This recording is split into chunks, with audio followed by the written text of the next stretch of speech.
Bonjour et bienvenue sur le stream en français du 34C3. Je suis Christian, avec moi Yannou, et nous allons essayer de traduire ce talk en français pour vous. Si vous avez du feedback ou vous voulez nous contacter, vous pouvez envoyer un mail à hello@c3ligo.org ainsi que contacter à travers le compte Twitter C3 Translate ou en utilisant le hashtag C3T. Les journalistes de données sont des gens qui essayent de recevoir, déduire des informations depuis les mégadonnées.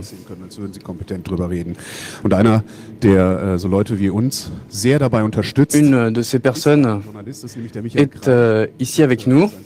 Michael est là et voici son exposé.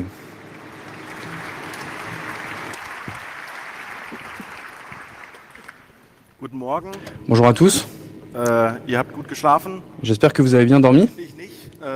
Pas moi.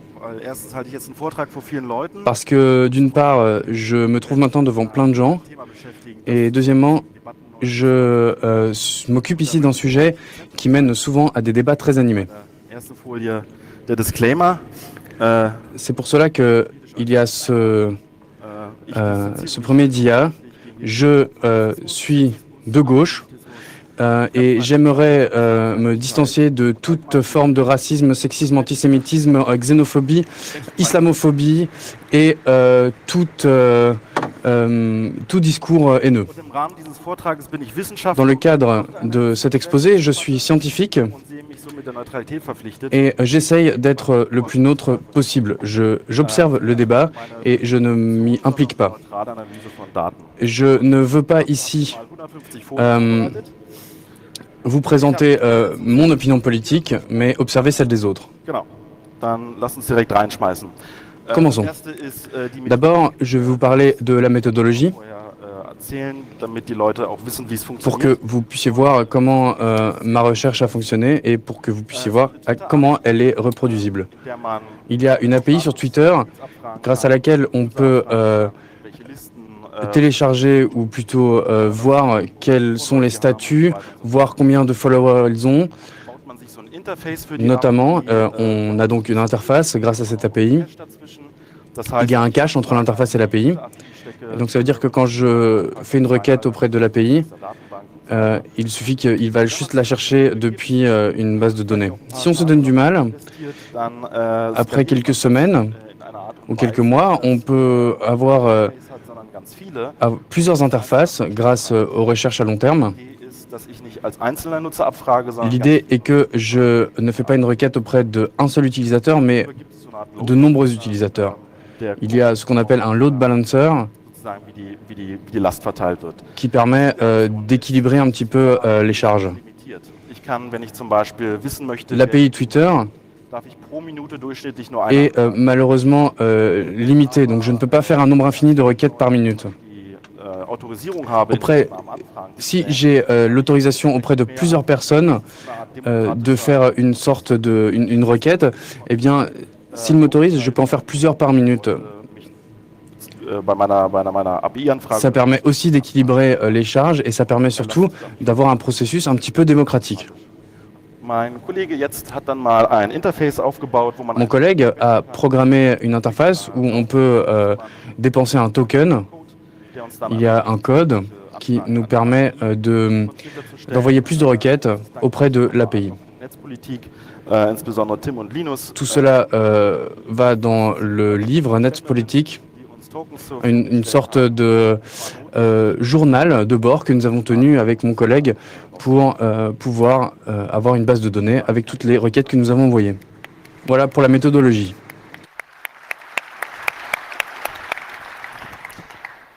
Correction, Netzpolitik est un blog qu'ils ont ajouté. J'ai envoyé 10 requêtes par seconde Et par comparaison, si je veux envoyer une requête à 330 millions de comptes Twitter, cela prend 4 jours. Au niveau de la technique, au niveau de l'analyse, je me suis surtout focalisé sur Twitter. En ce qui concerne les fake news, les fausses informations, c'est un thème très complexe. Voici un graphique qui vient de l'Institut pour la nouvelle responsabilité, Institut für neue Verantwortung. Voilà ce qui est considéré comme étant les fake news.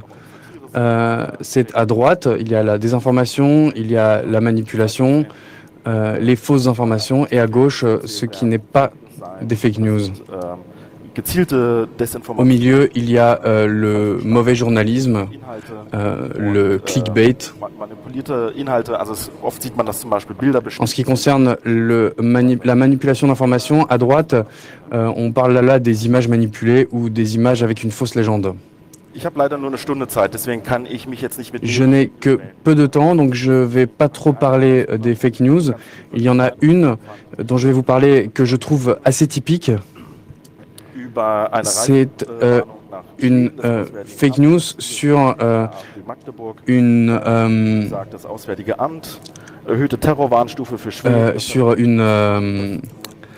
alerte terrorisme en Suède qui était fausse. Et juste après quelques heures ou quelques jours, il y a eu un tweet du ministère des Affaires étrangères en disant qu'il n'y avait absolument pas d'annonce qui déconseillait que les gens aillent en Suède.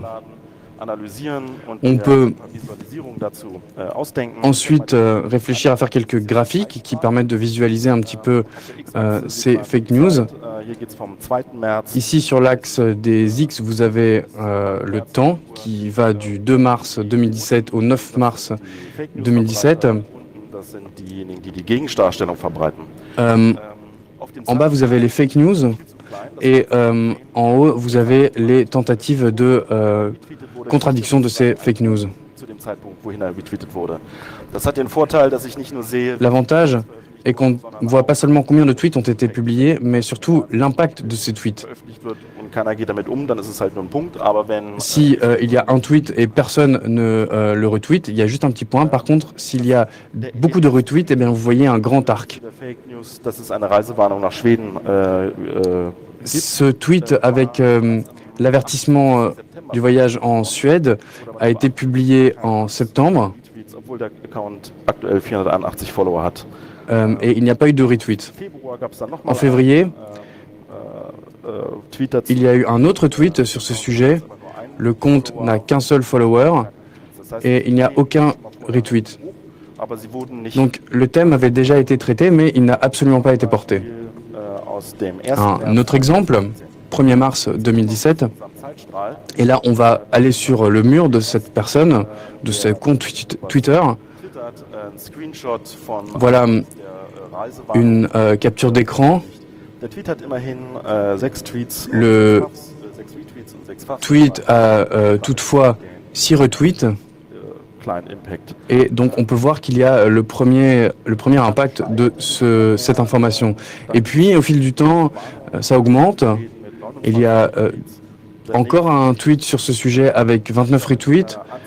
Et là, je ne peux même pas vous montrer de capture d'écran parce que le compte a été fermé depuis. C'est quelque chose qui arrive très souvent. Le tweet est le suivant. Trump avait raison. Il y a un avertissement de voyage en Suède après son discours sur le terrorisme. Voilà un autre tweet. Finalement, ça bouge pas mal en Suède. Citation du tweet, encore la même chose. Ici, terrorisme islamiste. Et puis, au final, le parti AfD à Magdebourg qui suit également la tendance avec un tweet sur la Suède. Donc, on commence avec une fausse annonce du ministère des Affaires étrangères et ça termine avec le terrorisme islamiste. Ensuite, il y a les les contrats. Il y a des réponses, en fait, des personnes qui voulaient clarifier que c'était des fake news. Donc, premièrement, après, en premier, le ministère des Affaires étrangères, ainsi que différents médias qui ont montré que c'était en fait de fake news. Si on regarde entièrement la ligne dans le temps, ce qui est vraiment intéressant, c'est que le thème c'est moins que le fake news est publié, que ça explose ensuite, mais c'est qu'il y a un début graduel. Ça commence tout petit, ça grandit de plus en plus, et on a plus l'impression que il y a des gens qui expériencent un peu, qui essayent, qui tentent pour voir quand est-ce que le réseau répond là-dessus. En fait, moi je dis que les fake news sont des mèmes. Ils n'ont pas de source primaire, ils se forment dans le réseau. Le phénomène du centre et pas leur existence, mais qu'ils puissent se répandre aussi facilement. C'est pas la source qui les crée, mais c'est la résonance qui crée. C'est ça qui est vraiment important. Alors, si on interdisait les sources de fake news, ils seraient toujours présents dans le réseau.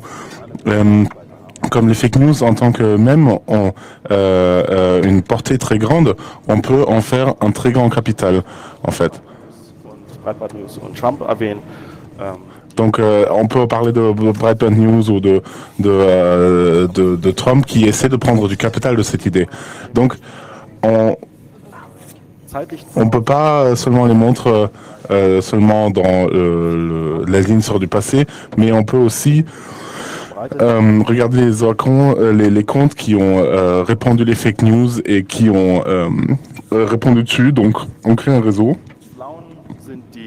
Les bleus sont les personnes qui essaient de clarifier. Les rouges sont les fake news. Et donc, de plus en plus qu'ils soient prêts, de plus ils se suivent. Donc on peut voir des réseaux complexes comme ça, on peut voir comment ils se suivent et comment ils sont connectés ensemble. Ce qui est vraiment intéressant, c'est que les personnes qui font les fake news sont dans un groupe qui est très isolé. Ils sont dans leur coin et ils sont seulement connectés à travers à la société, à travers les médias, par exemple. Donc, ils essayent de se distancier aussi même de ces médias. Ils se créent vraiment deux groupes complètement séparés qu'on peut voir en fait, qui sont juste interconnectés par les médias.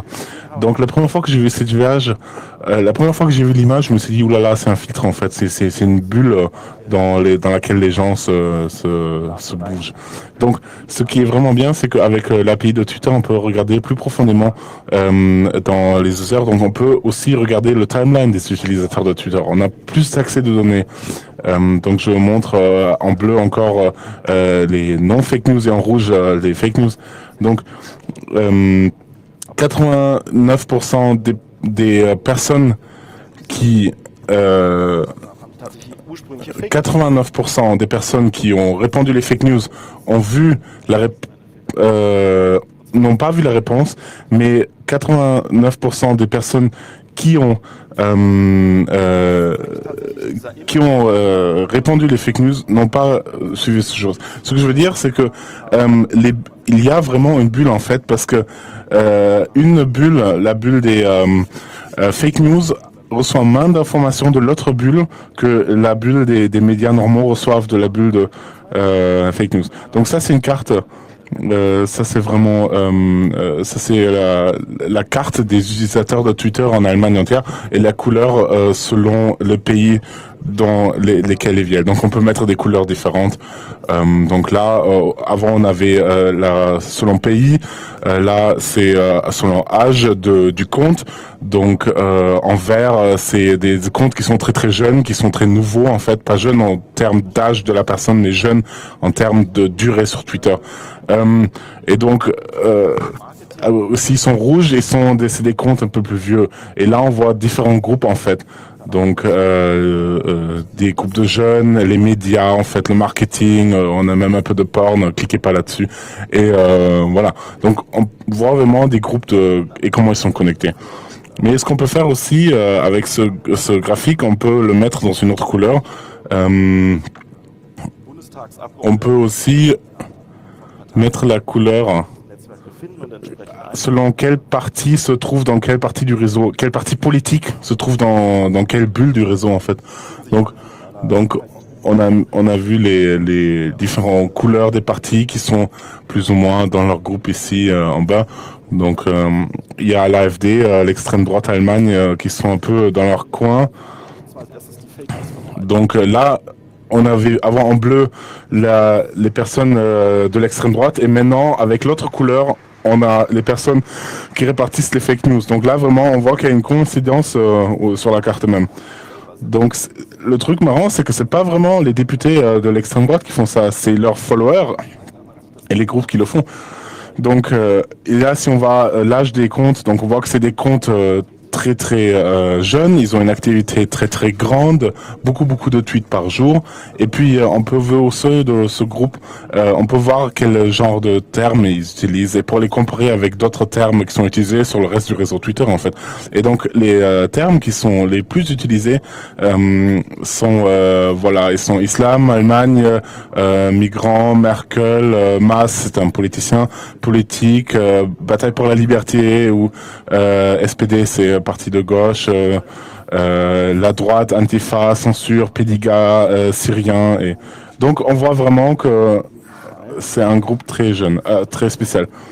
Comment est ce groupe? Ils sont très très jeunes sur Twitter, ils sont très proches de l'AfD, l'extrême droite, ils répartissent beaucoup de fake news, ils sont très actifs sur Twitter et ils se concernent principalement juste sur la politique de migration de l'asile en fait. Et je vais revenir sur ce groupe bon, la première théorie qu'on pourrait avoir, c'est que c'est des bots sociaux en fait. Et c'est ça que je vais parler dans ce talk en fait. Zu Social Bots wurde eine Menge veröffentlicht, auch in den Medien. Warum À propos des social bots, digitale Dreckschleudern. on les désigne de différentes manières dans les médias. On parle de robots d'opinion, de bots d'opinion, de diffuseurs d'opinion, etc. Mais qu'est-ce que c'est? Voici la définition du Parlement allemand. Ce sont des vraies personnes qui qui communiquent. Mit dem Social Bot kommunizieren, nehmen diese nicht als durch Algorithmen ausgelöste automatische Kommunikation, sondern als echte Internetteilnehmer wahr und sind sich der Manipulation. Prennent ces bots pour des vraies personnes et ne se rendent pas compte de la manipulation qu'ils exercent sur eux. Est-ce que les social bots pourraient passer le test de Turing? Mit etwas und kann hinterher sagen, ob es ein Mensch oder ein Computer ist. C'est un test où on peut dire si la personne ou l'ordinateur qui fait ce test, on peut déterminer si c'est une personne ou un ordinateur. Angeblich sogar noch unsere Meinung beeinflussen. Et c'est important parce que parfois les bots peuvent changer notre opinion. Ich habe mal extra das vorgespult, wo Linus Neumann zu sehen ist. Aber da ich hier so ein Voici. Framework habe, kann ich jetzt ja auch selber mal reinschauen, was sind denn diese Social Bots? Je voudrais maintenant vous expliquer un petit peu comment on trouve les social bots. Mais quand je fais ça, je rentre dans un cercle vicieux. Wie sie denn eigentlich aussehen? Si je veux chercher les social bots sur Twitter, je dois savoir à quoi ils ressemblent. Mais pour cela, je dois connaître leurs caractéristiques. Mais pour cela, je dois trouver des social bots. Um sie analysieren zu können, damit ich sie finden, damit ich die Eigenschaften rauskriegen kann oder andersrum. Und diesen Teufelskreis durchbrechen gibt unterschiedliche Möglichkeiten. Pour casser ce cercle vicieux, il y a différentes possibilités. Et l'une d'entre elles, c'est celle que j'ai utilisée. Eh ben, j'ai acheté des bots. Moment. Es sind nicht wirklich Social Bots in dem Ce ne sont pas des social bots au sens propre, mais j'ai simplement Ob die jetzt tatsächlich dann auch mit den Leuten acheté des bots und so weiter. et je ne sais pas encore si les gens vont interagir avec ces bots. Geholt, habe keinem gesagt, Donc voilà, il y en a un qui s'appelle Software Berlin. habe dann auf Google gesucht bei Twitter. J'ai cherché Und dann gibt's dann 4.500 sur Twitter, Bots. Das ist acheter des social bots et eingesetzt, auch wenn es Follower-Bots sind und so weiter, um zu gucken, sehe ich dann bestimmte j'ai pu voir que il y avait, tout d'un coup, j'avais 4500 followers. wieder das große Twitter-Framework draufgeworfen und die Metadaten. Ensuite, j'ai balancé l'API Twitter dessus pour voir les métadonnées sur ces bots. Eingekauften Follower Chacun de ces points sont un follower. dabei. Et je sais que 100% de ces points sont des bots. alles, was eher wie ein Bot aussieht, ist auf der linken Seite und alles, was eher wie ein Mensch aussieht, auf der rechten Seite. J'ai fait passer le test de Turing à ces bots. Ce qui est à gauche est plutôt un bot et ce qui est à droite ressemblerait plus à un être humain. Und habe unterschiedliche Eigenschaften, die ich von ihm überprüft habe. J'ai Sozusagen Egg ist, also ob er noch gar kein Avatarbild hochgeladen hat. J'ai essayé d'appliquer certaines caractéristiques pour les filtrer. Par exemple, 100% d'entre eux n'ont pas encore d'avatar. Text für sich angegeben hat. 100% d'entre eux ont moins de 10 followers. 100% d'entre eux n'ont pas indiqué leur fuseau horaire, etc. Sich dann irgendwie strukturieren und gruppieren. Und man sieht auch, Et on peut tout à fait voir que tout à gauche, Bots sind und teilweise la plupart de ces bots qui sont assez sehr realistisch. vierges, dirons-nous, sur leur profil, ce sont des comptes qui sont très jeunes. Inaktiv sind. Au milieu, vous avez des bots qui ont été inactifs jusqu'à 3 ans. Passwort durchprobieren, massenhaft versucht, verwaiste Accounts zu übernehmen.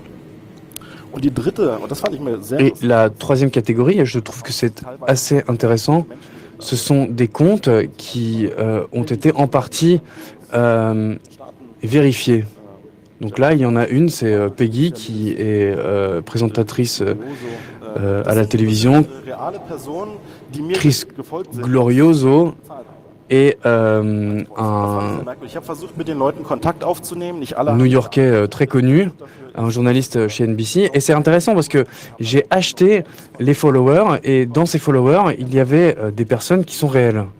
Ich habe auch versucht herauszubekommen, auf welchem Wege das passiert ist. J'ai essayé de trouver comment c'est arrivé, mais Eingetreten haben, der in ihrem Namen postet. Ich weiß es nicht. je ne sais pas, je n'ai rien trouvé. Ging es dann aber weniger Apparemment, um Inhalte, sondern es war eher Sexscheiße.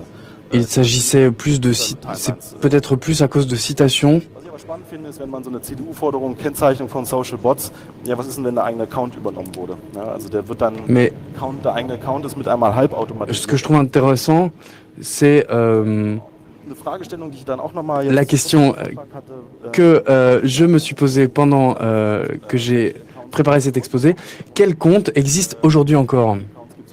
En vert, il y a, pardon, en jaune, il y a les comptes qui ont été fermés par Twitter. von sich aus sich gelöscht haben. Et en rouge, il y a les comptes Bewegung von Seiten Twitter passiert. Was man jetzt an diesem qui, Bot analysieren kann, ist die Follower-Netzwerke. oui, donc qui ont été effacés par Twitter. Folgen. Da habe ich mal folgende Grafik gemacht. Voilà le réseau des followers entre eux sur ces 4500 bots que j'ai achetés. Rot sind die Bots, En rouge, il y a les bots. 1000 und blau sind die Et en bleu, andere Nutzer, andere ce Accounts. sont les autres utilisateurs, les autres comptes, etc. Zoom hier On peut zoomer, hübsch aus. c'est assez joli. Fast wie ein fliegendes Spaghetti-Monster fand ich. On dirait le monstre de spaghetti volant. Blauen, das scheinen mir En bleu, zu sein, die sich einfach Twitter-Bots ce sont des jeunes qui se sont achetés des bots, qui sont achetés des followers sur Twitter. C'est assez intéressant d'ailleurs.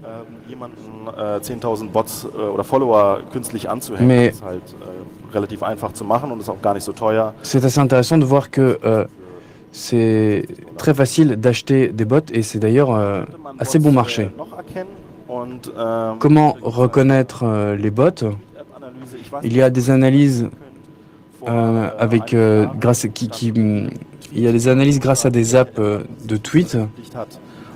Das steht leider jetzt nicht mehr drunter, aber die Daten sind noch Les in der API drin. So données sont encore dans l'API Twitter d'ailleurs. da steht unter anderem auch Source drin. Il y a marqué donc la source das veröffentlicht hat. qui indique quel service on a utilisé pour tweeter. Il y a Twitter pour iPhone, il y a Twitter pour Android, mais il y a aussi Facebook, Instagram. Instagram. Und interessant fand ich halt Ce que je trouve intéressant, c'est qu'il y a 350 autres services. Les voilà. Genau. Also es ist ein riesen Potpourri. C'est un énorme pot pourri d'applications coréennes, turques, Vorher, dass es eigentlich ein japonaises, etc. System gibt von Skripten, die auf Twitter. C'est aussi intéressant de voir qu'il y a toute une flopée de scripts qui permettent de poster sur Twitter. den Leuten auch zu zeigen, pour montrer aux gens ce que c'est comme service qui se trouve derrière tout cela. Il y a par exemple Feedblitz, in Twitter zu posten. il y a tweetbot.net Das ist irgendwie was selber gebastelt ist, der qui est aussi un truc assez bricolé. mit ein bisschen rumexperimentiert. Je pense que c'est quelqu'un qui a essayé de bricoler un truc et c'est toujours en cours. Il y a aussi un outil, Kim Kardashian Hollywood, die dann umbenannt wurden in Erased und in lange Nummer. Ich Et- würde mich mal interessieren, ob die Nummer fortlaufend ist. c'est bizarre parce que 5,6 Millionen il y a aussi des applications qui ont été effacées Services oder sind insgesamt bei Twitter schon 5,6 Millionen angemeldet worden. et je ne sais pas si le chiffre se suit parce que là dans celui du bas il veut dire qu'il y aurait 5 millions de services qui ont été plus de 5 millions de services qui ont été effacés. Böse. Ich habe mal ein paar rausgegriffen. Alors Ich weiß nicht, ob je veux clarifier quelque chose. Neukölln kennt. Les bots ne sont pas toujours méchants. Der Entwickler da, ne? Der das Rathaus-Uhrwerk Je ne sais pas si vous benutzt. Also der veröffentlicht sowas wie achte connaissez Bam, bam, bam, bam. le compte Rathaus Uhrwerk Neukölln, ça veut dire horloge de la mairie de Neukölln, Wenn man einen Tweet veröffentlicht, wo mais il tweet sans arrêt bam bam bam bam bam. Voilà. Spiegel Online Top benutzt den Service. Spiegel Online That. Top utilise les services de If This and That Nicht Spiegel Online, sondern Spiegel Online Top. Und Zeit Online Digital hat et Zeit Online Digital ich weiß nicht, a aussi un service ist, aber der ist de Bot. registriert als Zeit Online. qui est enregistré sous Zeit Online. Comment reconnaître ces fameux bots? Est-ce que le profil est complet? Est-ce qu'il y a un avatar? Est-ce qu'il y a une description? Est-ce que le compte fait partie d'un réseau? Depuis quelle application sont envoyés les tweets? Et à quoi ressemblent les métadonnées, les autres métadonnées du tweet? Man anfängt, Mais tatsächlich mal hinzusetzen, je veux être très clair, ce ne sont que des indices. kommen wir relativ schnell ins Grübeln. Jegliche Bot-Erscheinung könnte auch gut menschlich erklärt sein. Ces caractéristiques peuvent tout à fait s'appliquer à des comptes gérés par des humains. Das könnte natürlich auch eine hochintelligente KI sein. Schienen. Egal, auf jeden Fall mit diesen... Mit Dans tous les cas, lass uns jetzt mal Bots je voudrais maintenant vous aider, je voudrais maintenant trouver des bots. Voilà ce que j'ai trouvé. inaktive Accounts. Voilà, je vais vous montrer ce que je vais trouver. Alors, j'ai trouvé des comptes qui sont inactifs, j'ai trouvé des comptes de service, des trolls, enfin des jeunes, des racistes, des haters. Puis bon, beaucoup de spam, des links sur YouTube et ainsi de suite. Ce que je n'ai pas trouvé, c'est des bots qui sont politiquement actifs en fait. Hein. Donc, c'est un peu bizarre quand même. Alors, je me suis dit, bon, on va demander aux pros comment est-ce qu'ils font. Alors, il y en a un, c'est le professeur Dr Simon Egelich. Il travaille sur la science de données politiques et ce qu'il fait, lui, en fait, sa méthode, il travaille sur le machine learning et avec d'autres tools. Donc, il publie des documents pour des grands instituts allemands sur comment fonctionne. Malheureusement, il publie pas comment il fait les recherches. Donc là, il y a un document qui a été publié où ils ont trouvé un réseau de bots politiques en Ukraine. Donc là, ils en ont trouvé 1740 bots qui sont politiquement actifs selon les messages qui sont publiés. Mais voilà, donc on peut dire ça c'est un réseau de bots qu'ils ont trouvé en Ukraine. Mais enfin bon, comment est-ce que ça ressemble en Allemagne? Aber ich habe zumindest Peut-être que moi je l'ai pas trouvé, mais moi je n'ai pas trouvé de document de professeur Egelich dessus avec une méthode qui peut être vérifiée. Mais ce que j'ai trouvé, c'est un reportage du ZDF, de ZDF Zoom. Ils ont professeur Simon Egelich avait le travail de trouver des social bots dans des gigabytes de données, donc ils en ont trouvé un et c'est Egon Dombrowski, c'est un des social bots qu'il a pensé. Il publie en 136 posts par jour avec une tendance très proche de la droite. Donc on s'est posé la question, est-ce que c'est un bot ou est-ce que c'est un vrai homme? Donc la rédaction du ZDF lui a écrit et Et le bot s'appelle Egon Dombrowski, il a 50 ans. Il travaille pas, il est au chôme, il vit à Erfurt et était dans la commune. Et puis maintenant, il est sur Facebook très actif. Et il dit que les médias c'est font de la propagande et il fait de la publicité pour la droite et n'est pas payé par la droite même, mais il le fait pour lui-même en fait. Donc voilà. Donc il essaie, si on essaye de trouver un social bot, on a trouvé une vraie personne au début. Mais il y a d'autres personnes qui travaillent là-dessus aussi. Donc il y a botswatch.de, ils essayent de trouver parallèle à des événements très importants, de regarder ce qui se passe sur Twitter, s'il y a des social bots qui mélangent dans les autres utilisateurs. Donc ils ont une description aussi de la méthode comment ils font. Donc eux ils disent que des comptes qui publient plus de 50 tweets par jour sont des bots. Alors moi j'ai dit bon mais Monsieur Dombrowski il fait 136 posts par jour. Donc là aussi les personnes qui ont regardé ce qui s'est passé lors des élections ont fait une liste de tous les comptes qui ont fait plus de 50 tweets. Et là j'ai fait un peu un compte rendu de tous les comptes qui ont publié plus de 50 tweets par jour.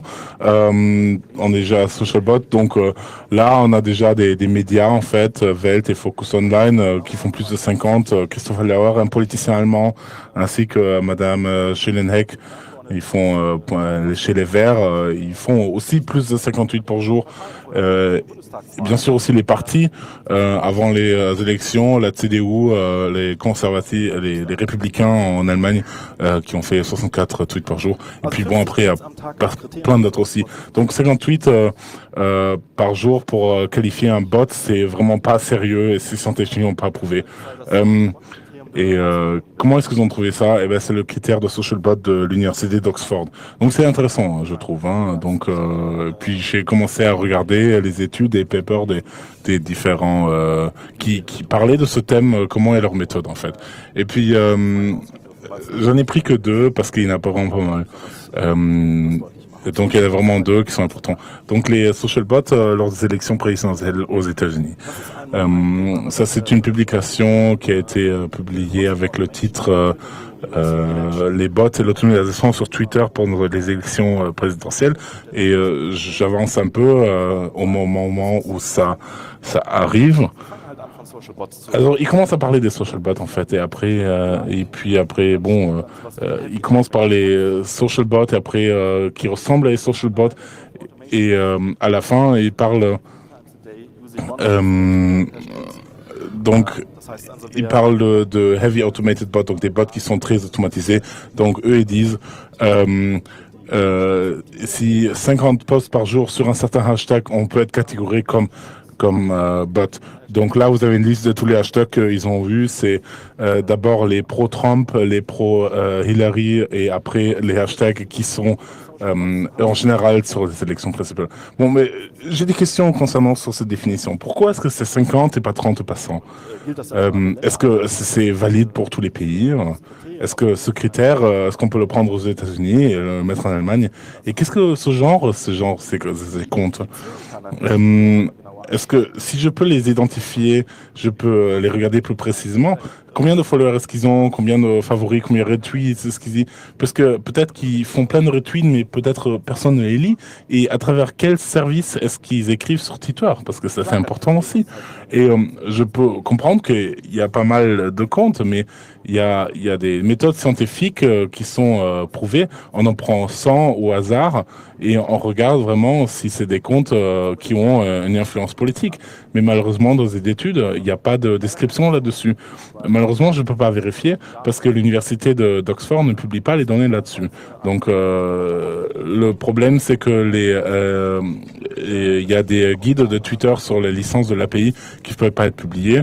Donc, on peut... on peut s'échapper de ça, on peut publier une liste des ID de Twitter, donc on peut prendre les tweets après ancrés.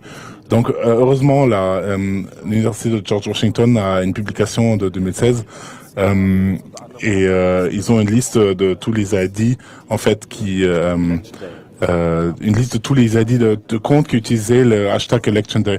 Donc malheureusement, j'ai pas la même base de données que l'université d'Oxford, mais je peux prendre un petit bout, je peux regarder qui, le jour de l'élection, a utilisé plus de 100 tweets d'un des hashtags qui était dans la liste. Donc, et là, ça c'est une liste de ceux qui ont fait plus de 100 tweets par jour. Ce sont ces 12 comptes. Et ça, c'est selon le critère de Socialbot, ceux qui peuvent le qui sont meilleurement visibles en tant que Socialbot. Donc, si on regarde plus précisément qui est ces Socialbots, et on va se prendre un peu de temps et regarder les 12 bots. Donc, le premier il s'appelle Dream of Dust. Donc, il a fait 437 tweets le jour de l'élection. Et généralement, il fait des liens sur le Reddit de Donald Trump. Donc vers les commentaires, et il utilise service If This and That, et donc là on est sûr c'est un bot parce que IFTTT c'est un système de bot, mais tout ce qu'il fait en fait c'est il prend des commentaires sur Reddit et les remet sur Twitter, et bon je vais prendre un risque comme je vais dire qu'il a aucune relevance dans le système. Le prochain account, il publie des trucs totalement fous, des screenshots de textes qui sont totalement bizarres. C'est des complots impossibles. Ce qu'il utilise pour les screenshots, en fait, c'est les hashtags qui sont actuellement en trending, en fait. Il a 4 followers et on est sûr que c'est pas un bot. Enfin, moi, je suis sûr que c'est pas un bot. Le prochain compte. Et il supporte Trump parce que Clinton est horrible. Il utilise beaucoup de hashtags. Il vit sur Hawaï. Il dort 6 heures et fait une pause à midi, et c'est un bot. 6 heures de sommeil, on voit quand est-ce qu'il tweet et pas. Le prochain, c'est quelqu'un qui aime bien Bernie Sanders. Il déteste Donald Trump, Clinton, les démocrates, parce qu'ils ont Bill et Chelsea.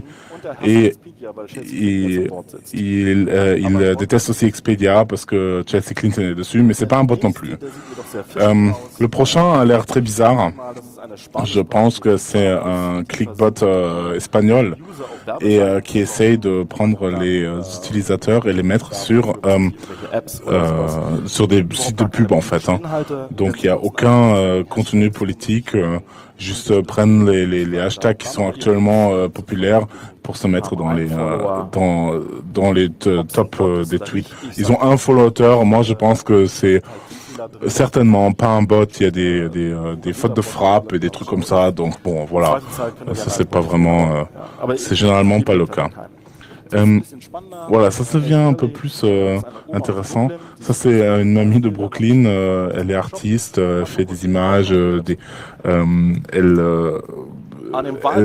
vend des bijoux, et elle a arrêté de fumer. Et le jour de l'élection, elle a mis beaucoup de tweets pour supporter Trump, et c'est sûrement pas un bot. Et celui-là de Tokyo, c'est sûrement un étudiant, et il fait des tweets en japonais seulement. Donc c'était un peu difficile de voir ce qu'il fait en fait, mais je pense qu'il déteste Toru Hashimoto et Kazumura. Donc c'est un politicien, un entrepreneur internet. Et le soir de l'élection, il a vraiment mis beaucoup de tweets. Il a juste pris les hashtags actuels pour tirer dessus. Mais ça, c'est pas un bot. Bon, le prochain. Paolo. Paolo a écrit 13 tweets en 3 secondes. Donc, vraiment impressionnant.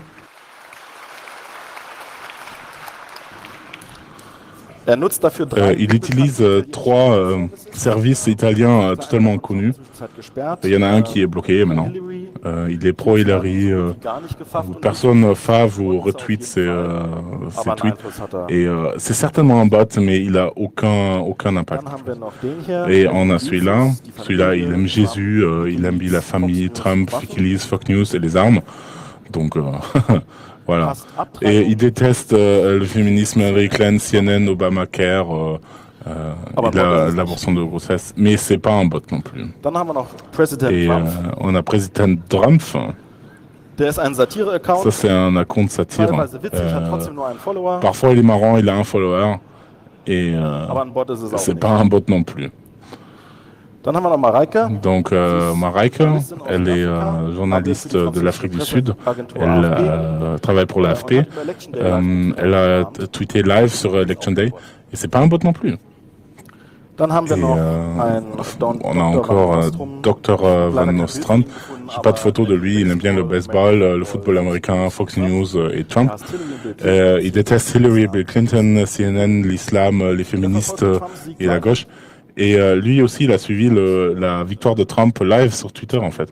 den Wahltag intensiv. Il a fait ça pendant la journée de l'élection très intensif. Et c'est pas un bot non plus. So, und das war jetzt der Voilà. 12. von den 12. Donc ça, c'était les 12 de la liste, en fait. Et on fait, pour conclure.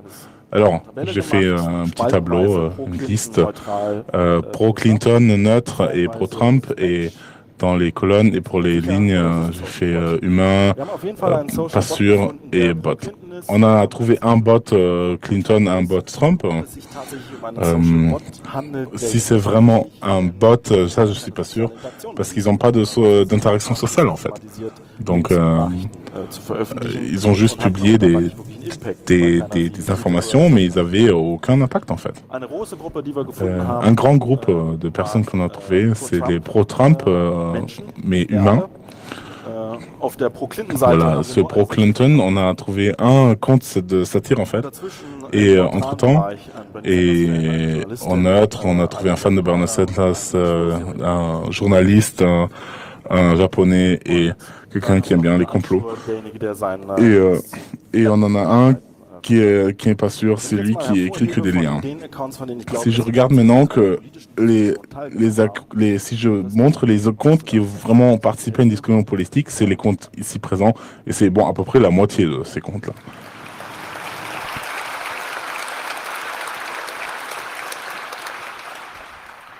die Studie Bots and Voilà. Automation over Twitter during US Location Les études, die heißen Highly Active Twitter Users. l'étude devrait avoir une autre nom et pas les bots d'automatisation de Twitter.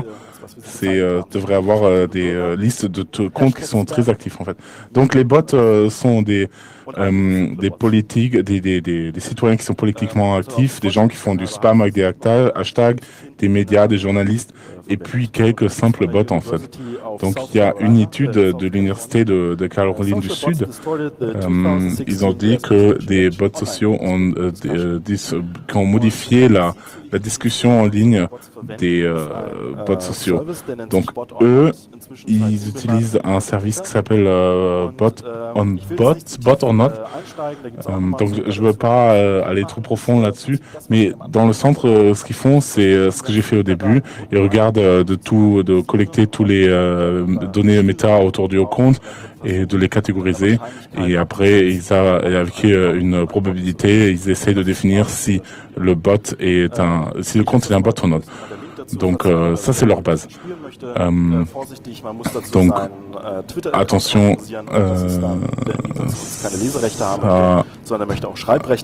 voilà. Donc si ça c'est un service, si vous l'utilisez, faites attention parce qu'ils veulent avoir aussi des droits d'écriture sur votre tweet. Donc moi j'ai regardé un peu, j'ai mis quelques comptes dedans pour vérifier si ils sont des bots. Donc si le compte a moins de 50% de points, c'est un bot. S'il a plus, c'est la moins, c'est la moins, c'est un bot. S'il a plus, c'est un bot. Et donc, il a dit que les personnes de gauche, Erdgeist, Frank Rieger et Linus Sefer, c'est pas des bots. Et il a dit que le service a dit que les services de l'État, par exemple le BKA, le BMW, donc c'est un institut des ministères. Et là, il a dit que c'était des bots sûrement. Donc là encore un peu une vue. Il a dit que beaucoup de médias sont des bots en fait. Le président est un bot, donc c'est un voilà les résultats de ce service de test. Donc vous pouvez l'essayer vous-même aussi si vous voulez. Donc scientifiquement, on ne peut pas tenir ça. Et pour ceux qui sont pas convaincus, voilà. En résumé, les bots sociaux, les bulles de filtrage et les fausses informations. La méthodologie est assez nouvelle. Cette recherche est assez nouvelle. et les publications scientifiques doivent être vérifiées. Si quelqu'un veut faire un travail de fin de cycle, un mémoire de master, vous êtes les bienvenus. Il y a des exemples, notamment Egon Dombrowski et Eve Hurley. On a tendance à définir les gens comme étant des fachos appartenant à la fachosphère, des nazis, des gens d'extrême droite. Et maintenant, ce sont aussi des bots sociaux. Ils utilisent les nouvelles technologies pour diffuser des fausses informations et diffuser leur vue politique. On observe aussi que les réseaux sociaux ne se sont pas unis pour essayer de trouver des solutions. Peut-être y a-t-il des solutions techniques. Mais en tout cas, il faut essayer d'ouvrir le débat pour essayer de trouver une solution à cela. Mais en tout cas, je pense qu'il y a là une nouvelle science qui est en train d'apparaître. Elle est encore dans sa plus tendre enfance, elle fait ses premiers pas, mais je pense qu'il y a quelque chose. On est en train de décrire un phénomène qui appartient à la science politique et à la science sociale. On peut avoir une méthodologie qui permet de reproduire les résultats. On a vu aussi ce genre de développement en astrologie. On a d'abord observé les étoiles grâce au télescope, et puis on en a tiré des conclusions qui sont devenues des lois physiques, et ça a été la naissance de l'astrologie. Et je pense que là, sur les réseaux sociaux, nous avons aussi trouvé une nouvelle science qui fait des recherches, ou qui ferait des recherches sur les médias sociaux. Je pense qu'elle est nécessaire.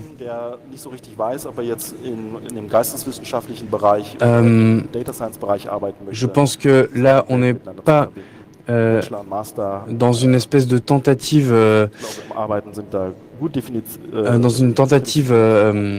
approximative de rapprocher deux sciences. Je pense que là, on est vraiment à la croisée des chemins entre deux sciences, entre la science des données et les sciences sociales.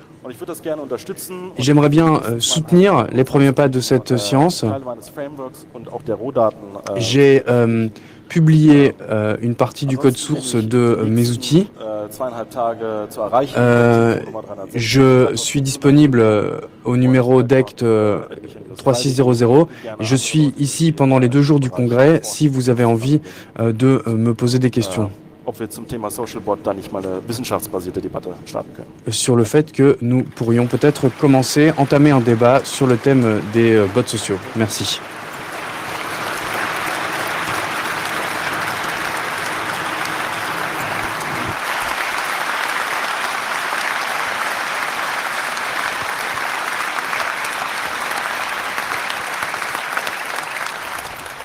Mindestens das will ich nachher noch mal hören. Jetzt haben wir noch J'aimerais bien réécouter cela. Nous avons encore un petit quart d'heure pour poser des questions. Est-ce que vous avez des questions à poser à Michael Kreil? Il y a des microphones dans la salle. Je vais essayer d'équilibrer un petit peu les questions. Voilà, microphone 4, allez-y. Alors, j'ai une question concernant la propagande qui est payée par l'État, en fait. C'est des personnes qui sont payées par des États qui travaillent sur des programmes comme ça. Est-ce que vous avez fait de la recherche sur ce thème aussi?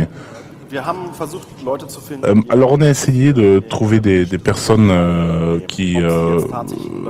on a essayé de trouver des personnes qui participent au discours politique. On n'a pas pu savoir s'ils participent au bot ou pas.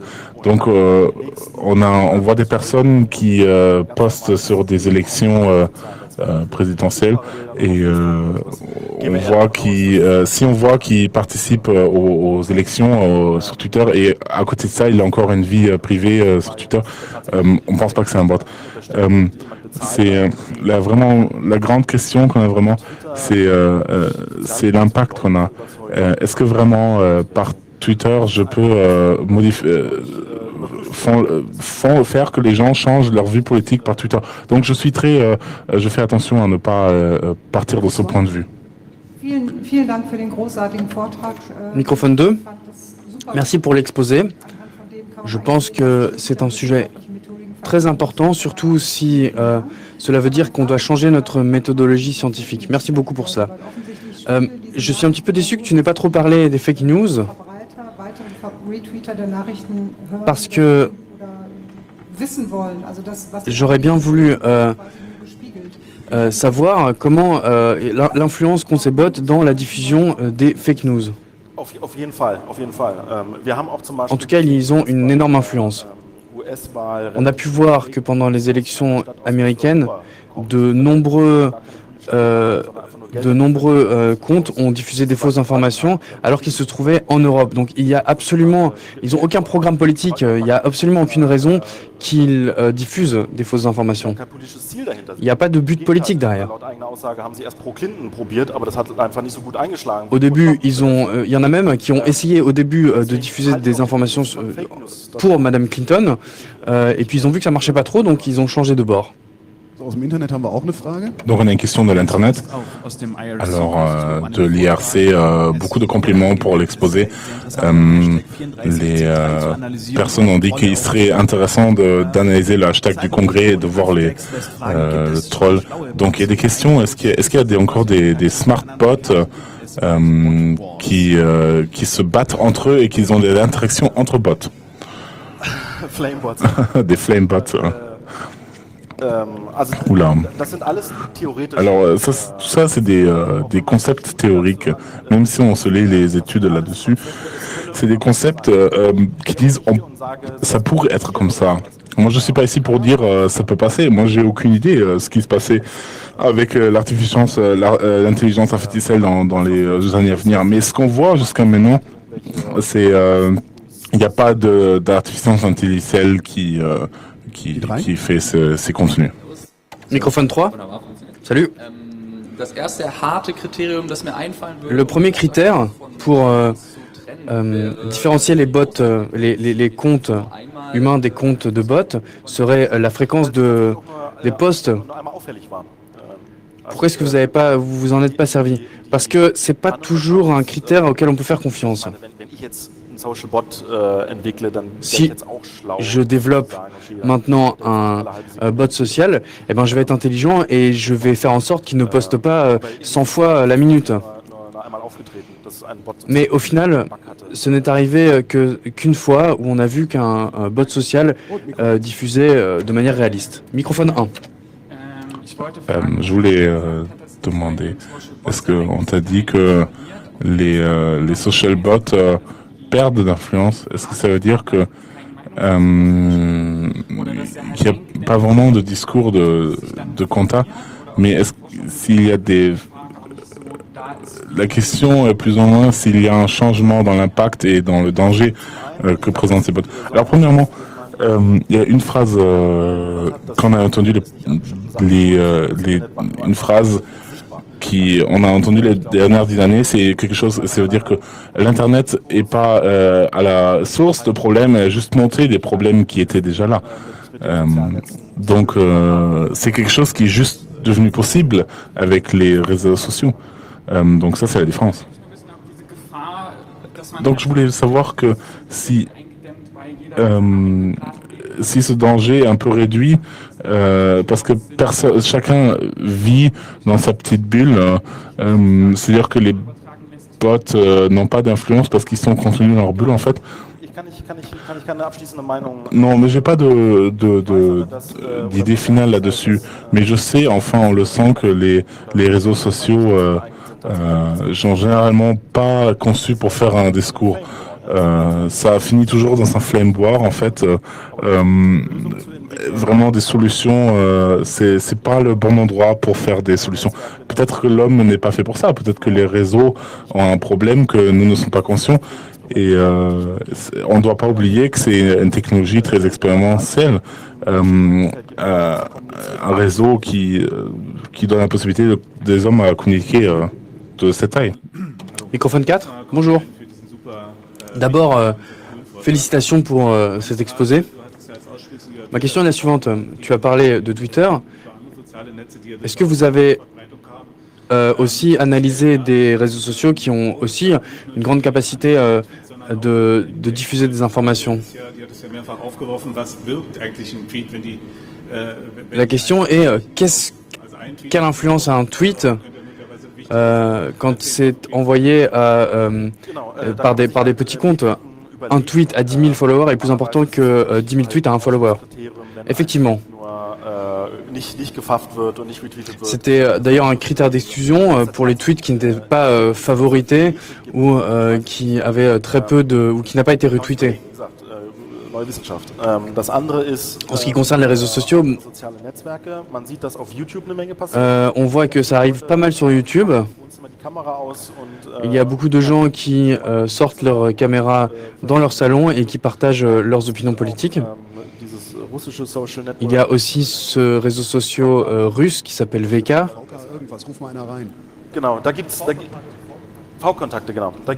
V-Contact. Il y a aussi un petit peu d'activité là-bas, mais ce n'est pas très grand. Alors par contre, il y a Facebook. Sur Facebook, il y a énormément de discussions politiques. Mais en fait, au final, les thèmes sont les mêmes, donc c'est un petit peu un problème. Ça sert à rien d'étudier les mêmes thèmes sur deux réseaux sociaux différents. Et alors l'autre problème, c'est que l'API est très fermée. Il y a énormément d'informations sur Facebook, le discours politique est très actif, et donc là, il y a beaucoup de données à analyser. Notre bot social a encore une question. Alors, est-ce qu'il y a des questions? Est-ce qu'il y a une étude pour l'impact je n'ai pas compris acoustiquement. Est-ce qu'il y a des études sur l'impact réel de fake news, donc en dehors des réseaux sociaux? Alors moi, je ne connais pas d'études à ce thème. De mon expérience, moi je dirais qu'ils n'ont pas d'influence parce que généralement ils peuvent pas changer l'idée des personnes. C'est juste que les personnes ont déjà une idée fixe quand ils entrent les médias sociaux et que leur idée est juste consolidée par les bots en fait. Donc c'est vraiment les personnes, par exemple, qui ont peur des migrants qui viennent, ils sont dans leur bulle de filtrage et leur idée est juste renforcée. Moi, je connais pas d'études à ce cas, si ça a aussi des suites psychologiques. Microphone 2. Merci pour l'exposé. Tu avais un beau graphique avec les différents groupes sur Twitter. Il y avait l'AfD et puis après il y avait les fake news. Alors d'où vient la relation de cause à effet? Pourquoi est-ce que ces tweets étaient des fake news? Eh bien, j'ai cherché des articles où je savais très bien que c'était des fake news.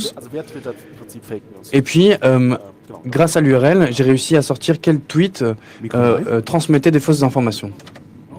Alors, j'ai encore une question sur les réponses. Alors, moi, j'ai vu. Est-ce que, par exemple, les journalistes qui travaillent sur ces thèmes, les journalistes qui reçoivent beaucoup de réponses par des bots, est-ce que c'est quelque chose que tu as vu ou est-ce que les réponses sont faites par bots? Alors, je ne peux pas te dire que ce sont tous des vraies personnes. Avec un bot, je peux prendre un hashtag et le rendre inutile. Je peux prendre un hashtag et l'inonder de bots, mais c'est plus de spam en fait pour déranger le discours, mais pas pour avoir une influence en fait. Pour les journalistes, je connais quelques journalistes auf Twitter aktiv qui sont actifs sur Twitter et toujours qui sont confrontés à un grand nombre de comptes, mais je suis pas sûr si c'est vraiment des réseaux de bots parce que c'est généralement des personnes uniques qui font beaucoup de tweets. C'est déjà c'est très difficile de créer 100 000 tweets avec une intelligence artificielle qui sont différents. Donc c'est vraiment un problème et je suis pas sûr qu'il est déjà résolu en fait. Ja, eine Frage zu einem Kriterium, bei dem ich nicht Une weiß, question à propos d'un des critères. oder nicht, oder ob ich Je ne sais pas si tu en as parlé, peut-être que j'ai pas fait attention. Geht es gleichlautende Nachrichten in Tweets zum Beispiel? Sur les Fake News teilweise ganze informations dans les tweets, par exemple. kopiert werden. Je sais que pas mal de bots copient simplement des citations Das ist ein wichtiges Kriterium vor und et je pense que c'est aussi un critère assez important pour dire si c'est un bot ou pas. stellen. Spielt das in den Studien Est-ce que dans tes études, ça a joué un rôle? für deine Arbeit? In den Studien kann ich nicht sagen, weil die hatten jetzt Dans mon étude, non. Kriterien mit den Hashtags und so weiter. Parce que Was in meiner Arbeit aufgefallen ist, dass es immer wieder vous avez bien vu la liste des critères. En ce qui concerne mon travail, die sagen, il y a das heißt nicht retweeten, sondern bien évidemment des gens qui se disent je vais pas tweeter tout ça, je vais simplement en prendre une partie et le citer. bestimmte Formulierungen Mais il y a effectivement quelques auftauchen. formulations qui reviennent dans des milliers de tweets. Mais en fait, ce ne sont que des banques de données de textes. Il y a aussi du contenu politique qui revient assez souvent. Mais par contre, il n'y a pas trop d'activité politique au niveau des bots. Alors salut et merci beaucoup pour cette présentation. J'ai une question sur ce thème, la Suède, qu'il y avait au début. Comment est-ce que travail manuel il y avait là-dedans pour sélecter les tweets qui sont sur cette histoire? Et tu peux être sûr d'avoir tous trouvé? Non, je peux pas être sûr de ça, parce que beaucoup de tweets sont supprimés ou des comptes entiers qui sont supprimés. On les a vus quand on regarde les données beaucoup plus tard, on pouvait voir combien de comptes ont été disparus. Mais je peux pas être sûr que d'avoir trouvé tous les tweets, évidemment non. Mais ce qu'on peut faire, c'est d'essayer de A à B. On commence par la Suède, on voit les comptes. On voit d'autres mots-clés, donc avec ces mots-clés, on recherche d'autres comptes, donc on se passe de mots-clés en mots-clés et la base de données, elle grandit de plus en plus. Et j'essaie de les catégoriser un peu semi-automatiquement. Donc ça, c'est la méthode, en fait, ça c'est semi-automatique, en fait. Jetzt aber, Fefe. Oui, Féfé, Die 1 ist das, bitte. Hallo, hallo. Ja. Also ich habe eine kurze Frage und eine j'ai une question assez weitere Daten. Erstens würde ich courte. gerne wissen, wie viel von deinen Rohdaten du veröffentlichen kannst. Tout d'abord, est-ce que tu vas publier les données que tu as trouvées? Et ensuite, 2000 Leute.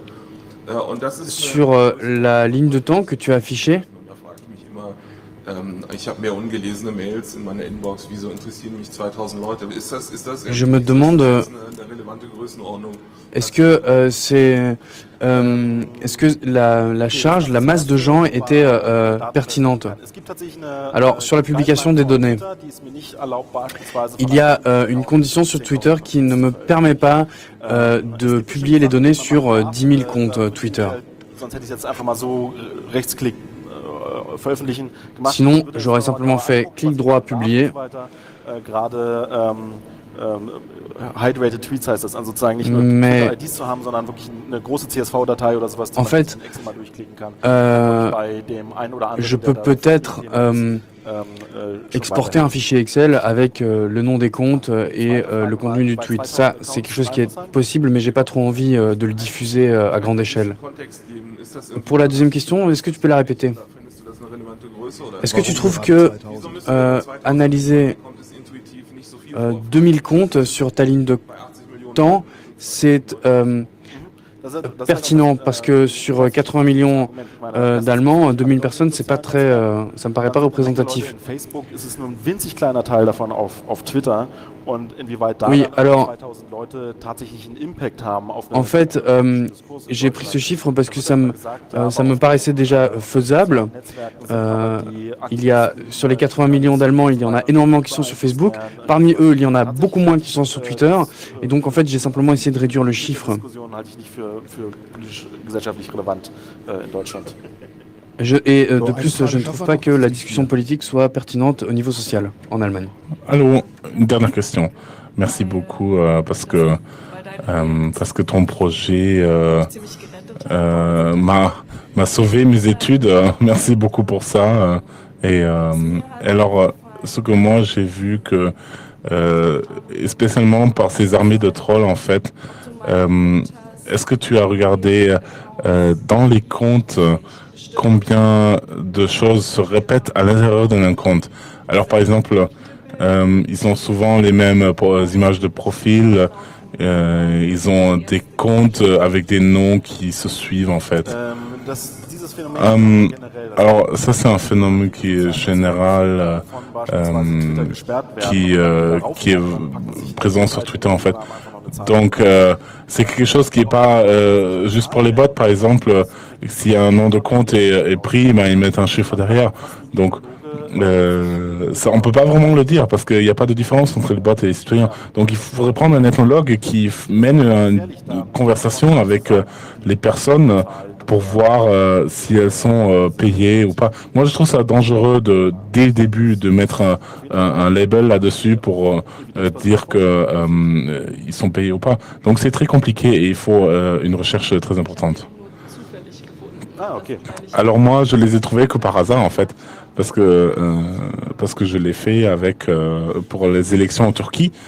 Et donc c'est quelque chose. Il y avait beaucoup de comptes qui ont posté des spams turcs, mais d'un coup, on continue avec un allemand très très mauvais en Allemagne. Génial, on devrait se discuter de ça. Donc voilà, on est désolé, les questions sont terminées. Merci beaucoup Michael Karel pour le discours. Et à ce moment-là aussi, Yannou et moi, Christian,